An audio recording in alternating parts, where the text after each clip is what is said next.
Muy buenas tardes. El taller de Derecho y Literatura de la Universidad César Vallejo, filial Tarapoto, el Centro de Investigación y Capacitación Renueva IUS, con el aval académico del Ilustre Colegio de Abogados de Moquegua, les dan la más cordial bienvenida a nuestra sesión número 14 de este primer curso práctico, denominado curso práctico en Derecho Penal, Civil, Constitucional y de Familia. En la presente semana nos encontramos en la ejecución de la materia de Derecho Constitucional. El día de hoy, viernes 19 de febrero del 2021, tenemos la grata visita del doctor Alexander Rioja Bermúdez, quien nos acompañará en la ejecución de nuestra sesión número 15. El doctor Alexander Rioja Bermúdez es abogado por la Universidad San Martín de Porres, cuenta con estudios de maestría en Derecho Comercial y doctorado por la Universidad San Martín de Porres. Es magíster en Derecho Contencioso Administrativo y Constitucional por la Universidad de Jaén, España. El día de hoy el doctor Alexander Rioja, a quien doy un agradecimiento especial por darse un tiempo en acompañarse y analizar un tema tan importante como es la garantía constitucional, efectivamente en lo que viene a ser acción de amparo. Buenas tardes, doctor. Agradecerle primeramente y estoy muy agradecido con su persona, agradecerle en nombre de todas las instituciones y le cedo la palabra, doctor, para que pueda iniciar su conferencia. Muy buenas tardes. Para mí también es un placer poder colaborar de alguna u otra manera con ustedes en este curso práctico que la verdad me sorprende porque tiene una plana docente de excelente nivel. Claro, yo atrasito nada más, pero de verdad los profesores que me acompañan o que van a estar disertando y que disertan son los especialistas más connotados en la materia. Y creo que han hecho muy buena elección y cada uno de ellos tienen una característica, peculiaridad muy importante y muy resaltante en cada uno. No quisiera mencionarlos porque me puedo olvidar de alguno de ellos. Están, creo, ahí la plana docente, justo ustedes ven la diapositiva, todos, sinceramente, de una calidad excepcional. Bueno, a mí me ha tocado y me han permitido poder participar en este evento desarrollando un tema que también es de mi especialidad relativo al proceso de amparo, ¿no? De cómo básicamente se regula nuestro proceso de amparo bajo nuestra norma procesal. Pero fíjense, hablemos de algo más general para luego centrarnos propiamente al amparo y contextualizar un poco el tema, ¿no? Es saber un poco cuál es y a qué se entiende propiamente por procesos constitucionales. Cuando hacemos referencia a los procesos constitucionales hay que tener en primer lugar en cuenta un aspecto muy importante, ¿no? ¿Cuál es la base legal? ¿Cuál es el sustento? Nosotros los abogados o futuros abogados siempre tenemos que estar muy vinculados a cuál es el sustento normativo de las instituciones, las figuras que de alguna u otra manera vamos a aplicar en nuestra vida diaria, en nuestra vida cotidiana, ¿no? Por eso es importante siempre conocerlos. Cuando hablamos de procesos constitucionales, ergo tenemos que tener en cuenta nuestra constitución. Pirámide de Kelsen, como recordarán ustedes, que es la que nos permite establecer cuál es la norma primigenia, cuál es la norma básica, cuál es la norma fundamental que permite desarrollar las demás figuras o instituciones que pueden haber en nuestro ordenamiento jurídico. Artículo 202, ¿no? Numeral 2 de la Constitución Política, que regula propiamente la figura del proceso de amparo. Nuestro Código Procesal Constitucional, ¿no? La norma que regula, ¿no? Las garantías constitucionales, ¿no? En extenso, que están fijadas en nuestra norma constitucional, como les decía. Este Código Procesal desarrolla y permite la aplicación, ¿no? De los derechos constitucionales establecidos, vuelvo a reiterar, en nuestra norma constitucional. Y evidentemente lo más importante es poder fijar los precedentes vinculantes de nuestro Tribunal Constitucional como base. Recordarán ustedes que el Código Procesal Constitucional introduce la figura del precedente vinculante, ¿no? Ya ustedes lo analizarán, se desarrollará creo que en otro tema, con otro expositor, pero los precedentes vinculantes forman parte de nuestro ordenamiento jurídico. Y miren qué importante es porque esto implica de alguna u otra manera entender que nuestro sistema tiene tanto de civil law como de common law. Es decir, no solamente el juez va a aplicar la norma establecida a través de una ley, a través de una decisión propiamente legislativa, sino también va a tener que aplicar aquellas decisiones judiciales emanadas por el máximo órgano de control constitucional, como lo es el Tribunal Constitucional. El tribunal emite precedentes, y estos precedentes no solamente vinculan a las partes en el proceso, sino que permiten que estos precedentes se desarrollen y que se obliguen a su aplicación por parte del órgano jurisdiccional en diversos procesos. Y vamos a ver cómo en muchos casos los órganos jurisdiccionales ordinarios, ¿no? Sobre todo, y en otros casos administrativos, o cualquiera que se encuentre vinculado, tiene que aplicar necesaria y obligatoriamente los precedentes. Y ya cuando hacemos referencia de los procesos constitucionales, vamos a tener en cuenta que hay procesos relativos propiamente a la tutela de los derechos fundamentales. ¿Qué garantías protegen los derechos fundamentales? En primer lugar, el amparo, el habeas corpus, el habeas data, ¿no? Y estos derechos fundamentales, como ustedes bien lo conocen, están dentro de nuestro ordenamiento constitucional, es decir, en nuestra constitución política. Existen procesos de control de normas, ¿no? Que garantizan de alguna u otra manera también el tema de la supremacía constitucional, ¿no? Y acá encontramos el proceso de inconstitucionalidad y el proceso de acción popular, ¿no? Y la naturaleza propiamente es esto, ¿no? De alguna u otra manera establecer la prioridad, ¿no? De la norma constitucional frente a otras normas de menor rango, de menor jerarquía que la afectan, ¿no? Y lo que se busca es establecer un control, y ya lo van a analizar también el tema relativo al control condado que realiza este órgano, el Tribunal Constitucional, con relación a este aspecto. Después tenemos el proceso propiamente competencial, ¿no? El que busca establecer la función de poder, ¿no? ¿Cuál es el límite o cuáles son las características o cuáles son básicamente las prerrogativas que tiene determinado órgano constitucional? ¿Hasta dónde alcanza la función que deben realizar? Y por ello hay un proceso que permite de alguna u otra manera que el Tribunal Constitucional pueda establecer, pueda fijar y determinar cuáles son esos parámetros amparados única y exclusivamente en la norma constitucional.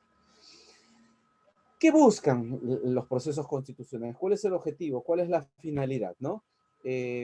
Como habíamos establecido hace un momento, tanto el habeas corpus, el amparo, el habeas data, la acción de cumplimiento, proteger los derechos constitucionales. Siempre y cuando haya una violación o amenaza de violación del derecho constitucional, ¿no? Y lo que buscan es reponer al estado anterior de esa situación de hecho o de derecho. Y en el caso del proceso de cumplimiento, lo que busca propiamente es que se efectivice, que se materialice, que se realice un mandato legal o un acto de carácter administrativo. Y quiero hacer un pequeño comentario con relación a este punto, porque ya va a haber otro expositor encargado del tema del proceso de cumplimiento. No confundamos, y se comete un gran error al tratar de que alguna resolución judicial que por algún juez no es cumplida, no es ejecutada, no es materializada, lo terminen llevando a una garantía constitucional de acción de cumplimiento. Las sentencias no son objeto propiamente de un proceso de cumplimiento, ¿no? Porque el proceso de cumplimiento, ¿no?, se da ante un mandato legal o un acto administrativo.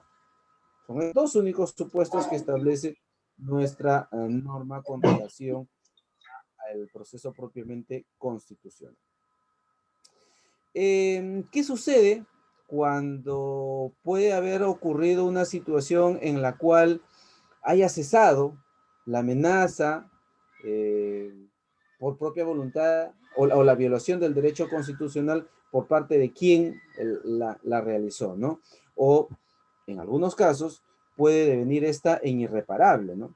Y este es un aspecto que hay que tenerlo muy en cuenta, hay que tenerlo muy presente, porque antes de la existencia de nuestro Código Procesal Constitucional existía la ley del proceso de la ley de amparo y del habeas corpus. Entonces, cuando cesaba la agresión o cuando esto devenía irreparable, únicamente se determinaba la sustracción de la materia. Entonces, no se resolvía nada. Entonces, era fácil vulnerar un derecho constitucional y después buscar que repararlo o dejarlo de alguna u otra manera sin efecto para evitar las consecuencias que podría originar un proceso. Entonces, bajo estas características, dada la naturaleza del agravio que se ha producido, que se ha advertido, que se ha verificado, que se ha comprobado, ¿no? El juez declarar fundada la demanda y va a precisar cuáles son los alcances de su decisión, o sea, las sanciones que correspondan en el caso en concreto, ¿no? O disponer que la persona que fue demandada en el proceso judicial, ¿no? No incurra en esas acciones, en esas omisiones, ¿no? Que dieron origen a este proceso de garantía constitucional, ¿no? Caso contrario, caso que se reitere esa circunstancia, el juez está en todas las capacidades, en toda la posibilidad legalmente de aplicar todas esas medidas coercitivas que vamos a revisar dentro de un momento, fijadas en el artículo 22 del Código Procesal Constitucional. Incluso, ¿no? Puede llegar esto a un aspecto propiamente de carácter penal, ¿no? Penal en el sentido que se puede iniciar o puede dar origen a un proceso bajo estas circunstancias. ¿Qué medidas coercitivas se pueden dar en un proceso constitucional, ¿no?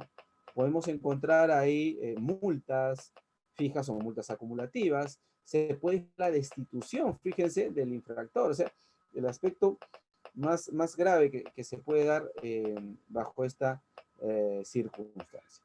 Cuando hablamos de multas, ¿no? Hablamos probablemente de aquellas que se imponen en función a lo que nosotros conocemos por los montos propiamente establecidos en una URP, ¿no? Unidad de referencia procesal. Y esto es un 10% de la UIT. Entonces, se le deja al juez la posibilidad de aplicar este tipo de sanción de carácter económica, ¿no? Que se da o se puede dar, o se puede prolongar, o puede seguir hasta que el emplazado no acate el mandato judicial que se ha dispuesto en ese caso en concreto. ¿Cuándo propiamente tenemos la procedencia de los procesos constitucionales? Como les decía, se da ante supuestos de amenaza, fíjense, amenaza, pero tiene que ser una amenaza cierta, tiene que ser una amenaza evidente, tiene que ser una amenaza perceptible, no cualquier tipo de amenaza, y lo vamos a revisar más adelante. Que genere una violación de algún derecho constitucional, y que esa violación del derecho constitucional puede ser por acción, es decir, porque el emplazado, el demandado, ha realizado, ha llevado a cabo una actuación, ¿no? De carácter positivo. O también por la violación de un derecho constitucional ante una omisión, ¿no? Un no hacer, un no realizar, un no llevar a cabo. Es propiamente un aspecto de omisión, ¿no? Vuelvo a reiterar, en el cual se deja de hacer, se deja de realizar, se deja de llevar a cabo determinada actividad que genera una vulneración o amenaza de vulneración de un derecho constitucional. Por ejemplo, yo he sido objeto de una sanción penal, ¿no? Ya cumplí la pena, 4 años, ¿no? Y ya debería salir libre, sin embargo, en el INPE no hacen nada propiamente, ¿no? Por ya disponer mi escarcelación, ¿no? Entonces, ante esa circunstancia, lo que se tiene que hacer es iniciar un proceso constitucional que determine o que permita o que obligue ante esta circunstancia de violación de mi derecho a la libertad, porque ya he cumplido con la pena, ¿no? Tenga yo que ser escarcelado. Y propondré, materializaré, demandaré a través de un habeas corpus, ¿no? Esta situación, esta omisión ante esta circunstancia. Y hay que tener en cuenta también que no solamente se dirige, y vamos a ver quiénes son los sujetos pasivos de la relación, no solamente se dirige contra un funcionario, ¿no? Antes se hacía referencia solamente ante una autoridad o ante un funcionario, ¿no? Sin embargo, nuestro Código Procesal Constitucional agrega también que puede ser parte o puede ser demandado en un proceso constitucional cualquier persona. No solamente una autoridad o un funcionario, sino también cualquier sujeto puede dar origen a la vulneración o amenaza de vulneración de algún derecho constitucional. ¿Y dónde encontramos propiamente al amparo dentro de las diversas formas de tutela que existen, ¿no? Ahí, y todos conocemos, ¿no? Nuestra Constitución hace referencia, nuestro Código Procesal Civil, nuestro Código Procesal Constitucional, a la llamada tutela jurisdiccional, ¿no?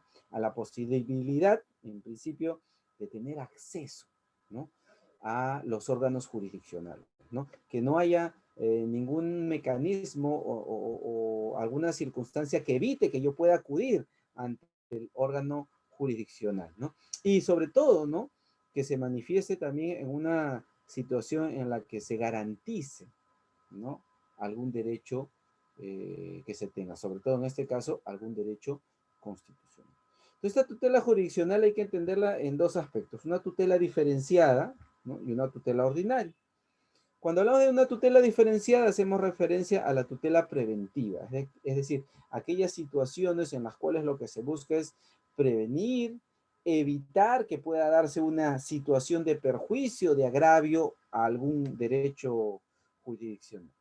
Y la otra, la tutela de urgencia, la que permite, ¿no? Fíjense, y esta se manifiesta mediante diversos mecanismos que se da al interior de los sistemas judiciales, ¿no? Como la llamada tutela satisfactiva o la tutela de urgencia provisional, ¿no? Y ahí encontramos, por ejemplo, una medida cautelar que podría de alguna u otra manera permitir esta circunstancia, ¿no? Vamos a ver también estos aspectos cuando veamos el punto relativo a las medidas cautelares. Y ya centrándonos a este tema que se nos ha encomendado, al amparo, ¿no? El amparo propiamente es un mecanismo de protección procesal, ¿no? Una tutela de urgencia entre las tutelas que hemos hecho referencia hace un momento, ¿no? Que de alguna manera, que lo que busca, que lo que pretende, o que procede básicamente, y lo que busca es dejar sin efecto un hecho, una omisión, una amenaza, ¿no? Un agravio, ¿no? En contra del derecho constitucional de alguna persona. Entonces, ante la amenaza cierta e inminente, ¿no? O la violación propiamente de un derecho constitucional, vamos a encontrar que tenemos la figura del amparo para regular ello, ¿no? Nuestra Constitución establece un catálogo no cerrado, un catálogo de derechos constitucionales, artículo 2 principalmente. Y sobre estos derechos, y que también lo vamos a encontrar en el 37 del Código Procesal Constitucional, se advierte la existencia, no de manera taxativa, de manera cerrada de derechos constitucionales, sino son aquellos derechos que merecen protección, pero que si hubieran otros derechos, como se ha dado el derecho a la verdad, el derecho al agua potable, ¿no? Que no están expresamente establecidos en nuestra Constitución, pero que el Tribunal Constitucional los ha recogido, los ha puesto en relieve, es que nosotros podemos pretender iniciar un proceso constitucional. Pero basta que esté en la Constitución para que yo pueda plantear una demanda de amparo por amenaza o violación de un derecho constitucional. Vamos a ver qué sucede en estos casos y ante estas circunstancias. ¿Qué caracteriza el proceso de amparo? ¿Cuál es la razón o la naturaleza propiamente del proceso? ¿Cómo identificamos el proceso de amparo, ¿no? Como les decía, ¿no? Lo que busca es restablecer derechos. El proceso de amparo, ¿no? No se dilucida, no se busca, no se pretende reconocer un derecho, darle titularidad a un derecho. Mientras que en un proceso ordinario se da esta circunstancia donde yo planteo, señor juez, quiero que se determine que yo soy propietario del bien, derecho a la propiedad. El proceso constitucional no busca establecer titularidad de derechos. Se busca restablecer en el ejercicio de algún derecho. Por eso vamos a ver que no todo derecho constitucional, no todo derecho que está establecido en la Constitución necesariamente tiene que ir al amparo. Eso hay que tomar en cuenta.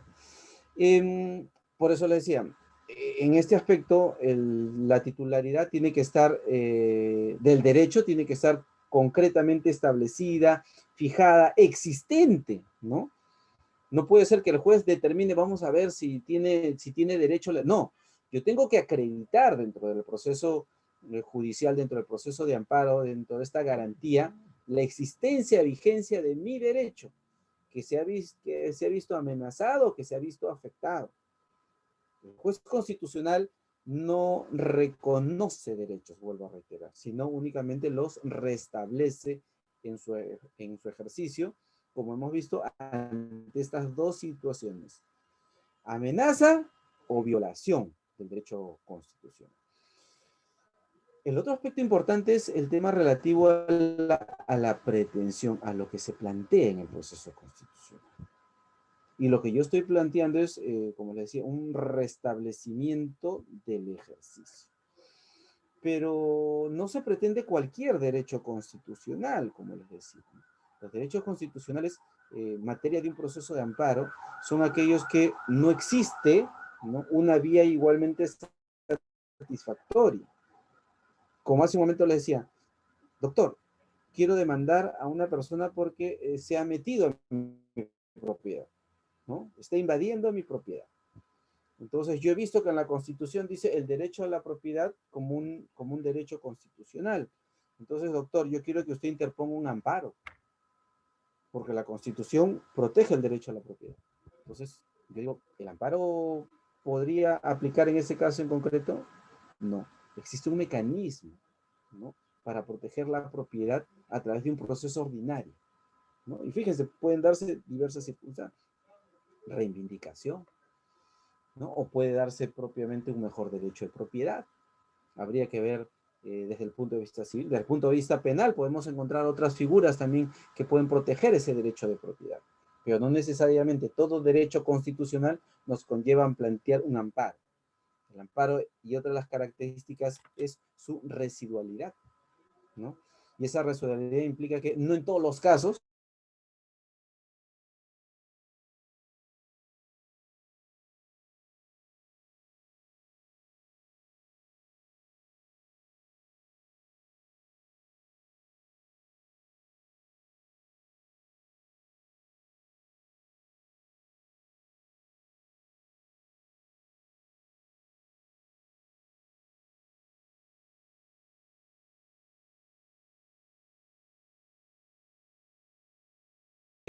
ahí entra el amparo. Ahí puede plantearse el derecho al agua potable, el derecho a la verdad, ¿no?, como derechos más allá de los existentes por la norma constitucional y la norma procesal constitucional.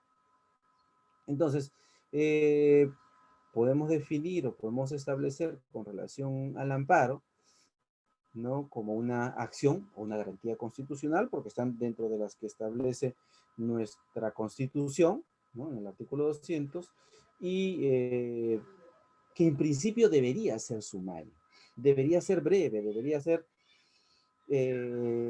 verdaderamente una tutela jurisdiccional efectiva, ¿no?, y que verdaderamente se cumpla dentro de los plazos para que garanticen ese derecho conculcado o ese derecho amenazado, ¿no?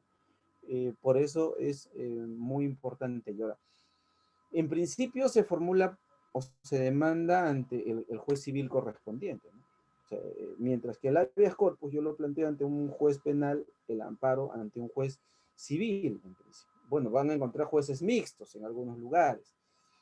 Deberíamos tener, bueno, en Lima hay juzgados constitucionales y debería replicarse los juzgados constitucionales en otras sedes, sin embargo no las tenemos.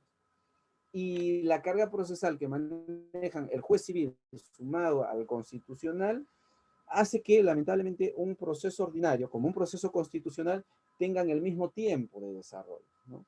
Y vamos a encontrar procesos constitucionales tan largos. Personalmente tengo uno que en noviembre ya celebré con el juez 5 años, ¿no? Quería llevarle su tortita al juez, pero no pude, ¿no? le he mandado solamente de manera virtual 5 años, señores, 5 años que hasta ahora no puede, no avanza ese proceso y se ha quedado en etapa postulatoria. 5 años para notificar a 5 personas, ¿no? A 5 funcionarios, ¿no? Que ahora ni siquiera trabajan esos funcionarios. Y que desconoce el juez constitucional que hay una norma, el artículo 8 del Código Procesal Constitucional, que dice que si tú no puedes notificar a los funcionarios, basta con que se haya emplazado al procurador. El procurador ya se le emplazó, el procurador ya contestó. ¿Se necesita algo más? ¿Qué está esperando este juez? 5 años. ¿Dónde está la tutela jurisdiccional efectiva? ¿Quién nos repone todos esos 5 años de pérdida de tiempo, de dinero? ¿Qué es lo que hacen los órganos de control? ¿Qué es lo que hace la Junta Nacional de Justicia ante estos casos? Entonces, lamentablemente, la realidad que vivimos los abogados es muy complicada, ¿no? Yo he sido ex magistrado. Yo antes de ser magistrado también fui abogado. Y también yo veía las necesidades que tenía un abogado. Y cuando fui magistrado, evitaba tener este tipo de situaciones. Y por lo tanto tenía un despacho que podía tenerlo al día. Porque eso es una cuestión de manejo. Una cuestión, creo yo, particularmente de conocimiento. Y si tú tienes bien preparado a tu personal, te pueden ayudar de mucho. Entonces yo capacitaba a mi personal, ¿no? Les daba seminarios individualizados, o sea, en grupo, para explicarles qué es un amparo, qué es un habeas data, qué es una acción de cumplimiento, cómo se procede, cuáles son las últimas decisiones que se han dado en el Tribunal Constitucional o en la Corte Suprema sobre reivindicación, desalojo, ¿no? Sobre las otras materias que veíamos. Entonces, ellos podían coadyuvar o ayudar mejor a la labor porque también conocían, pero si no tengo un equipo capacitado, no podía lograr lo que podía hacer. Entonces, eso también es muy importante tener en cuenta en este aspecto. Como les decía, ¿no? El amparo es una garantía propiamente constitucional, es de carácter procesal, porque los derechos propiamente, como les digo, están reconocidos en la Constitución, en el artículo 2, algunos de ellos, no todos, y en el 37 del Código Procesal Constitucional. Debería ser de carácter sumario, porque la norma sí establece un límite de tiempo bastante corto, y lo que defiende son propiamente derechos constitucionales.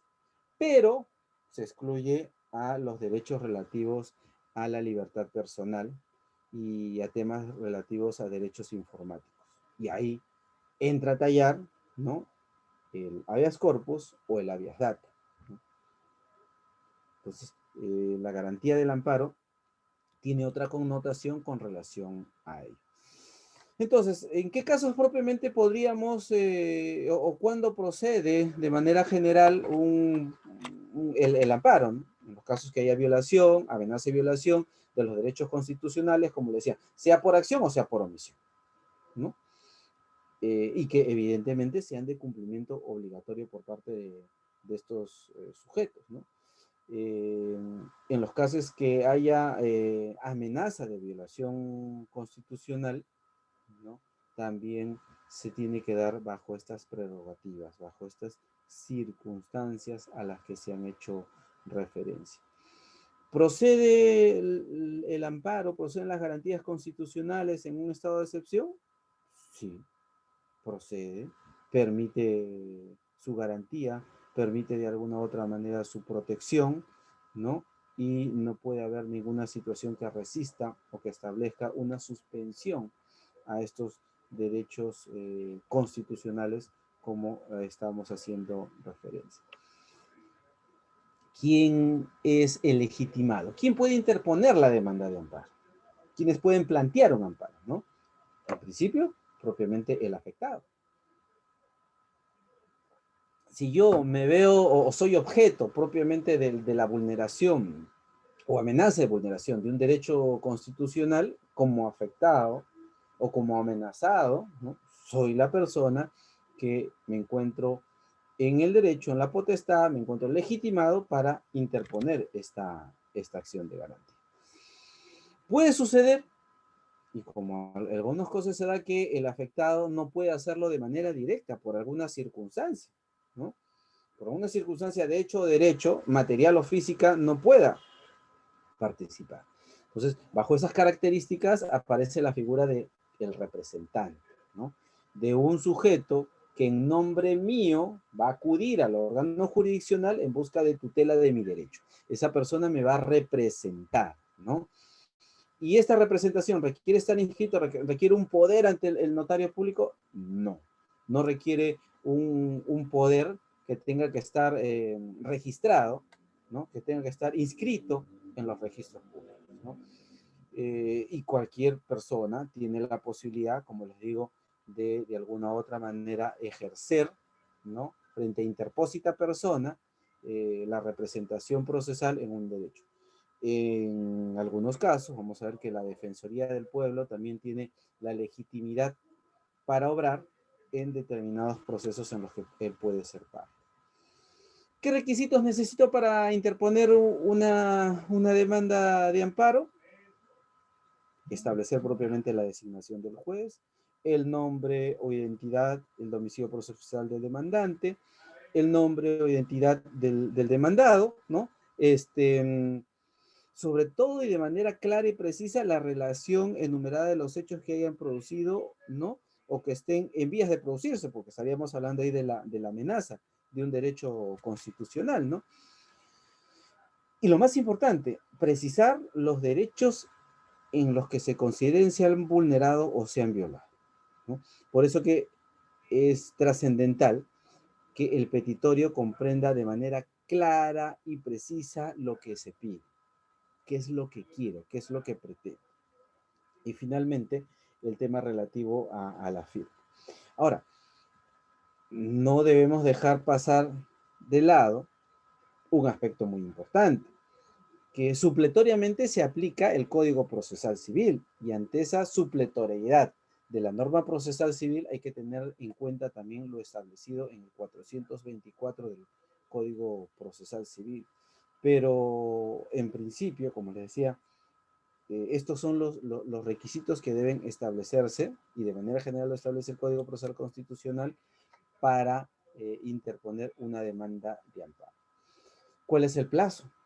Los derechos constitucionales, en este caso el amparo, se encuentra sujeto a un plazo de interposición. 60 días de producida la afectación, y siempre que el afectado, fíjense, hubiera tenido el conocimiento de ese acto lesivo, ¿no? Y sobre todo, que se hubiera hallado en posibilidad de interponer el amparo. Porque si no se encontraba en la posibilidad de poderlo realizar o de poderlo plantear, no se puede contabilizar ese plazo. Entonces el juez tiene que verificar, tiene que advertir, tiene que comprobar, tiene que corroborar que verdaderamente, oye, ha pasado, mira, desde la fecha de que sucedió el hecho, mira, pasaron 2 años.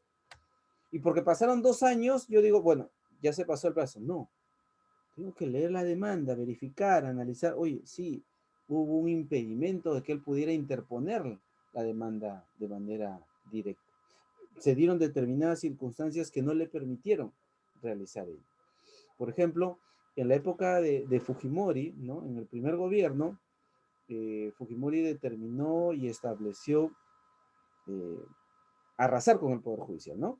Y muchos jueces, casi la mayoría, casi todos se puede decir, fueron expurgados del Poder Judicial. Y después se sacó una norma que no se podía interponer ningún amparo bajo esas características. Entonces, se tuvo que esperar que termine el gobierno de Fujimori, ¿no? Haya un nuevo gobierno donde se establezcan los derechos constitucionales, y recién ahí los jueces destituidos pudieron plantear su recurso de amparo. Entonces, había una imposibilidad, ¿no?, en interponer la demanda, y no se puede computar solamente el tiempo de los 60 días hábiles en función al tiempo real, ¿no? El tiempo calendario, se podría decir, ¿no? Sino hay que determinar estos aspectos. ¿Puedo yo plantear un amparo contra una resolución judicial? Sí, pero tengo que esperar que esta resolución judicial quede firme. Y en este caso, el plazo ya no es de 60 días, sino el plazo es de 30 días contados desde la fecha de la notificación de la resolución que dispone el cúmplase lo decidido, ¿no? O sea, desde el momento en que la resolución ha adquirido, ¿qué cosa? La calidad de cosa juzgada. Entonces, a partir de ahí podré interponer un amparo contra resolución judicial.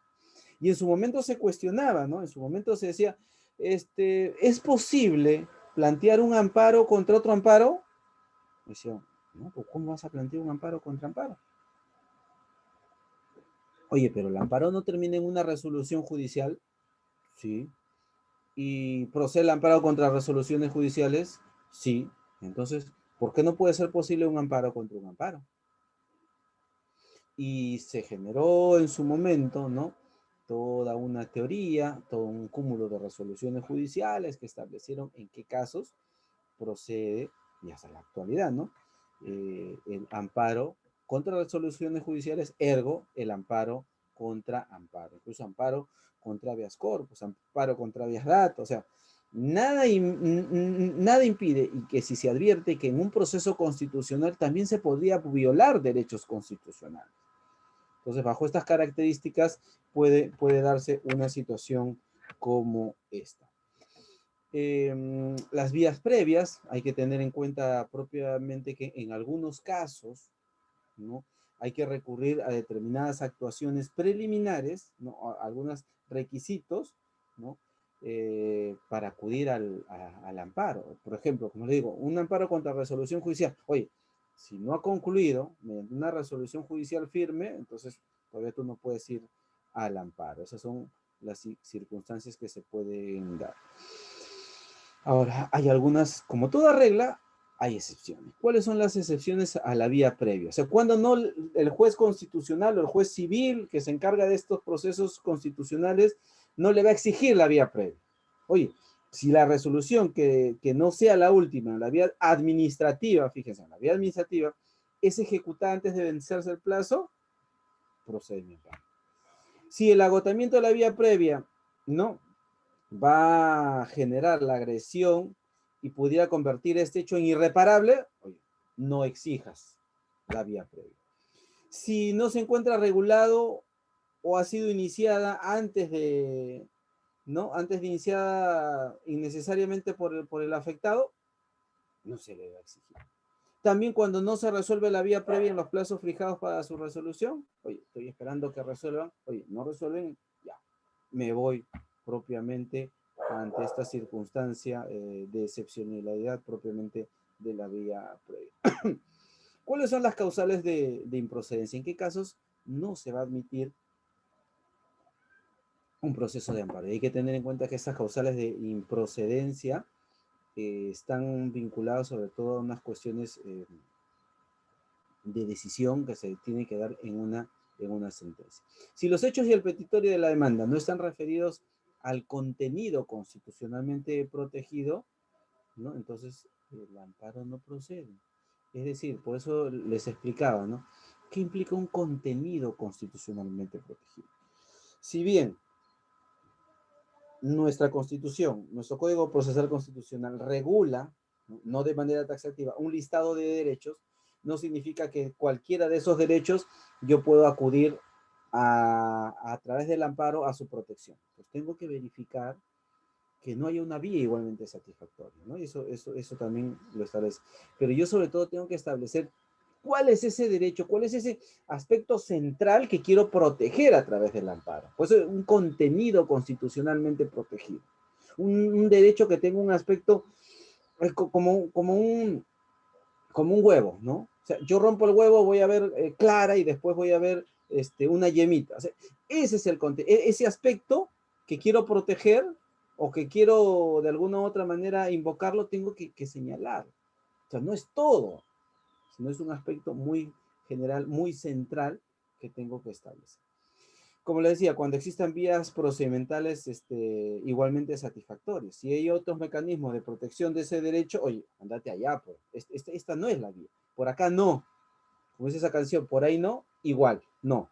Este no es el camino, ¿no? El amparo no. Ándate por el otro camino y por ahí puedes lograr la satisfacción de ese derecho constitucional al que hace referencia, ¿no?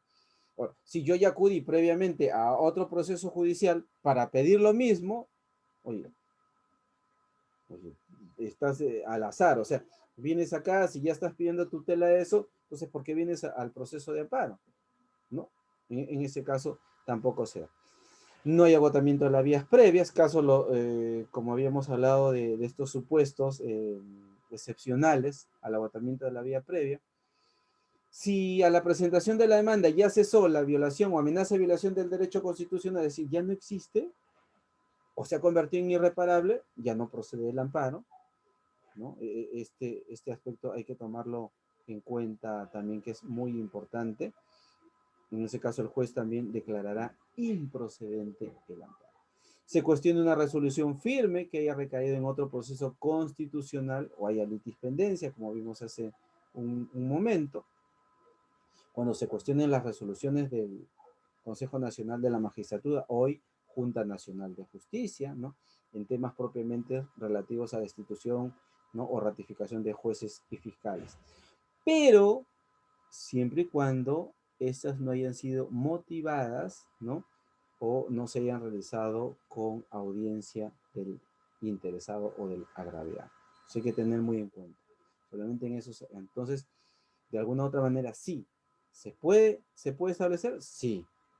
Si se advierte esta vulneración a la motivación o al derecho, ¿no? Al debido proceso, yo puedo recurrir al proceso de amparo. Caso contrario, si no hay ninguna afectación, ¿no? A la motivación, no hay ninguna afectación al debido proceso, a la tutela jurisdiccional efectiva, entonces no va a proceder el amparo. El establecimiento de vías igualmente específicas y también cuando encontramos estos aspectos de vulneración, ¿no? De las resoluciones del Jurado Nacional de Elección. Y tanto la Junta Nacional de Justicia como actual Junta Nacional de Justicia, antes Consejo Nacional de la Magistratura, tanto como el Jurado Nacional de Elecciones, son instituciones, fíjense, que de alguna manera tienen, ¿no? Protección constitucional. Son órganos autónomos constitucionales. Pero esa autonomía que les da la Constitución no les da, ¿no? La protección o el amparo, se podría decir, para hacer lo que quieren, ¿no? Y en este caso, el único órgano final sería o es el Tribunal Constitucional, que protege cuando puede advertir la vulneración de un derecho fundamental realizado por estos órganos autónomos, ¿no? Que tienen autonomía constitucionalmente establecida. Conflictos entre entidades.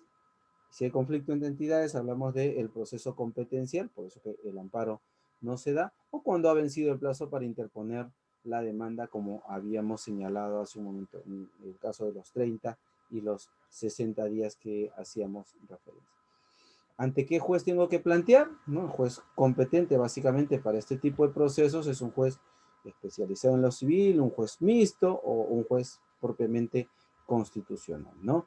Pero siempre y cuando se dé esta situación donde se afectó el derecho o donde tiene domicilio principal el afectado, ¿no? Es el demandante el que va a elegir ante qué juez poner, o sea, lo interpongo ante ese juez donde se afectó mi derecho o lo interpongo donde yo tengo mi domicilio principal, ¿no? Hay que tener en cuenta este aspecto. Y a diferencia de los procesos ordinarios, acá no hay la prórroga tácita de la competencia.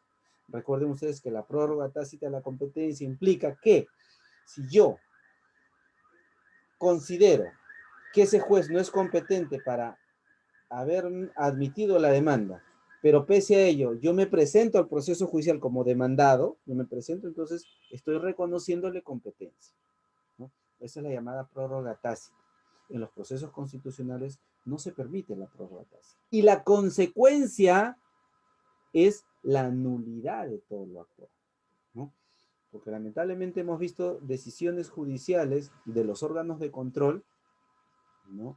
En los cuales se ha sancionado incluso hasta con destitución o propuesta de destitución por este hecho. O sea, un juez incompetente conoció el proceso, admitió, la otra parte no dijo nada, ¿no? O la parte dijo algo, y el juez de repente resolvió y dijo, oye, se planteó una excepción, ya, sí, no soy competente realmente, entonces improcedente. No, ¿por qué admitiste? Si tú sabías que no debías admitirlo, no, pero he admitido, pero no he resuelto nada sobre el fondo. He admitido, pero ha planteado la otra parte excepción y me ha dicho que soy incompetente y le he dicho sí, soy incompetente y concluyó el proceso judicial. No, igual tú no debiste haber admitido este proceso y por lo tanto, investigación, sanción, propuesta de destitución. O sea, ¿dónde se establece esta circunstancia?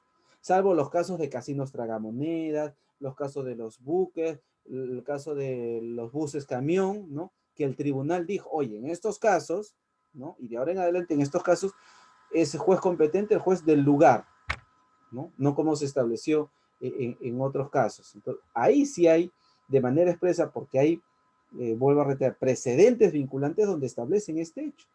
Pero en los otros procesos judiciales, ¿por qué condenar o establecer por ello? Entonces, ¿cuál sería la premisa, señores?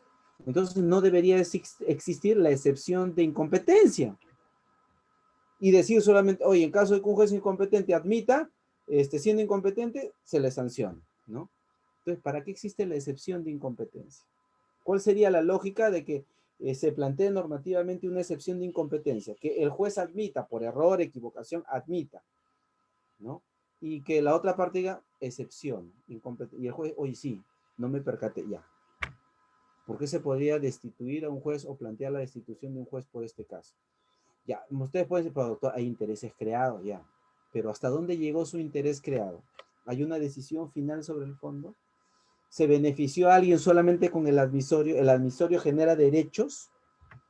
Ese es un tema muy bonito para poder discutir y analizar en su momento, ¿no?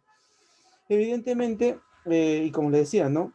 Se puede proponer y la norma establece este tema relativo a la excepción de incompetencia, ¿no? Que está establecido en la norma procesal. Y fíjense, la norma dice, ¿no? Que de comprobarse la malicia o temeridad en la elección del juez por el demandante, se le aplica una multa no menor. O sea, la mala fe, ¿quién la tiene? ¿El juez o la tiene la parte? Y mira, incluso sin perjuicio de remitir copias al Ministerio Público, ¿no? ¿Contra quién? ¿Contra el juez o contra el demandante? Contra el demandante. Entonces, la norma no establece ningún tipo de sanción propiamente al juez bajo esas características. Si ustedes ven en las resoluciones del Tribunal Constitucional, muchas de ellas hacen referencia a este tema de la competencia y casi ninguna, salvo dos que he visto donde de manera evidente se ha visto un interés o intencionalidad del juez de querer beneficiar a la parte, donde el juez ha dicho, oye, investíguese, ¿no? Pero en otros supuestos, no. Es más, yo cuando fui juez, ¿no? En muchos casos me declaró la sala en la que yo, mi superior, me decía, oye, es incompetente, usted es incompetente, abre ese proceso de investigación, ¿no? Y iba al Tribunal Constitucional y me dan la razón. Por ejemplo, el precedente, ¿no? Establecido en el caso Consorcio Requena. En el Consorcio Requena, incluso yo fui objeto de una sanción por parte del Poder Judicial, ¿no? Me dijeron, oye, usted no es competente para conocer este proceso de amparo. Nulo todo. Ante esta circunstancia, la parte demandante, Consorcio Requena, planteó un recurso de agravio constitucional y el Tribunal Constitucional, ¿qué es lo que dijo? Sí, el juez es competente porque lo que se ha vulnerado acá es un derecho constitucional, no es un tema de carácter administrativo como lo advirtió la sala. Y por lo tanto, sí es factible poder traerlo a sede constitucional. Sin embargo, pese a esa circunstancia, igual el órgano de control aplicó una sanción. Entonces, el tema está, ¿quién pesa más? ¿El Tribunal Constitucional o el órgano de control? O sea, ¿cuál es el contrapeso ahí? O sea, el Tribunal Constitucional es el máximo intérprete de control de la constitucionalidad y ellos han dicho que yo sí era competente. No, pero para el OCMA no era competente. Entonces, ¿quién pesa más? O sea, el Tribunal Constitucional, al órgano de control le llega lo que dice el Tribunal Constitucional. Entonces, y brevemente para terminar, porque se me cruza, disculpen, con otra sesión académica, ¿cuál es el trámite, no? Supuestamente un proceso constitucional debería ser así tan breve, porque así lo esquematiza nuestro código, ¿no? Yo presento mi demanda, tengo 5 días, la otra parte se admite la demanda, ¿no? El auto de calificación, se dispone el traslado para que también contesten 5 días, se da el informe oral y sentencia, así de rapidito. Oye, doctor, pero ¿y los medios probatorios? ¿No? En los procesos constitucionales, propiamente en este proceso de amparo, no hay una etapa probatoria. Y el hecho de que no hay una etapa probatoria no significa que tengas que probar, porque como les decía, acá no se reconocen derechos. Acá lo que se verifica es el ejercicio o la vulneración o la amenaza de vulneración de un derecho constitucional. Entonces, quien interpone una demanda tiene que acreditar tener esos derechos. Tiene que tener todos los medios probatorios que le permitan al juez decir, oye, sí, se le ha vulnerado de su derecho, pero no que recién en esta sede se le reconozca. El juez constitucional no reconoce derechos. ¿Puede haber un proceso constitucional que haya excepciones? Sí, hay excepciones, se trasladan las excepciones, se absuelven y el juez también sentencia. Una vez llegada a la sala, ¿no? Hay el tema propiamente de la apelación, ¿no? Que sería el trámite ante segunda instancia, y la sentencia, la apelación, se concede, se eleva a la sala, ¿no? Y si la resolución no es factible a nuestra parte, ¿no? Sobre todo al que planteó la demanda, yo puedo ir ante el Tribunal Constitucional, ¿no? En último grado, y ese es también eh, el aspecto de plazos, ¿no? Y la secuencia. Como ustedes pueden ver, se trata de realizar un proceso constitucional, un proceso lo más breve y lo más sencillo posible, ¿no? Donde los plazos son muy cortos y donde verdaderamente haya una tutela jurisdiccional. Lamentablemente, en la realidad, en la praxis, no ocurre nada de ello, ¿no? Y en la praxis, lamentablemente, vemos que nuestros procesos constitucionales son ordinarios propiamente y duran más del tiempo de un proceso común. Entonces, hasta acá, de manera breve, de manera sintética, he tratado de desarrollar este tema. El amparo da para mucho, ¿no? Hay para analizar muchas resoluciones judiciales, muchas sentencias, muchos precedentes, pero yo lo que les he querido dar un marco referencial, marco que lo pueden encontrar y analizar y que en su momento también yo les voy a alcanzar algunos materiales que les puedan servir de refuerzo y que sobre todo haya el interés de ustedes, ¿no? De querer seguir aprendiendo un poco más y ser autodidactas, ¿no? Como en su momento yo también lo tuve que hacer, ¿no? Es como cuando empezamos un rompecabezas, pero me dice, doctor, está difícil, pues ya, te ayudo con el marco. Realizamos tú rellénalo y el logro va a ser tuyo. O cuando yo les digo, ¿no? Hasta ahorita les he dado el esqueleto. Los huesitos está ahí armado tu ser humano. Ya, tú ponle pues lo que falta, el corazón, el estómago, ¿no? No me hagas un Frankenstein nada más, pero arma el cuerpo humano y con eso ya tú conoces la materia. Y eso es lo que pretendemos muchos profesores, ¿no?